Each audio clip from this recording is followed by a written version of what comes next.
The UK's first female Prime Minister, Margaret Thatcher, died on Monday in London, aged 87, after suffering a stroke. As the longest-serving premier of the 20th century, she was one of the most influential and controversial political leaders Europe and the world have ever seen. May I thank you for offering me this opportunity to reply. It seems to me that some people don't like me to reply quite as vigorously as they attack me. May I make it that, it is a reciprocal business with us. I hope it is with you. Loved and loathed equally, her strong views on denationalisation and market-oriented reforms transformed the British economic landscape forever.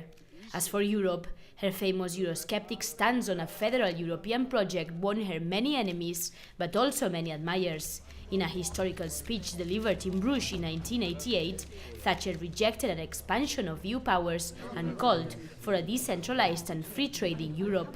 We have not successfully rolled back the frontiers of the state in Britain, only to see them reimposed at a European level, with the European superstate exercising a new dominance from Brussels. Thatcher also wanted the UK's contributions to the Union to be adjusted, warning that otherwise she would withhold VAT payments. Famously quoted as saying, "I want my money back," she finally got a rebate from the EU's annual budget.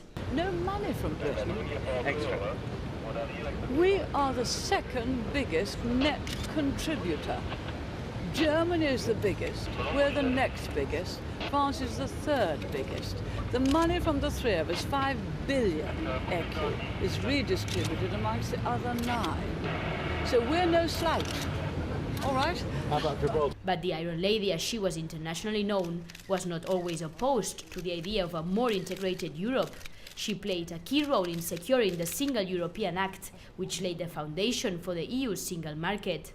She was also a strong supporter of Eastern and Central European countries joining the Union. Britain is fully communautaire, and that in many cases she is leading the pack, and she'll continue to lead the pack in facing the real problems, and I shall be just as realistic and frank about who isn't as I have been today.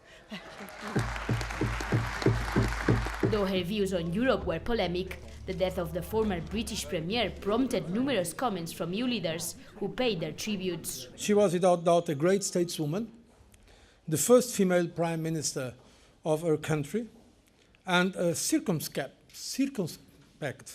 yet engaged player in the European Union. She will be remembered both for her contributions and her reserves to our common project. Thatcher's funeral will take place next week at London St Paul's Cathedral.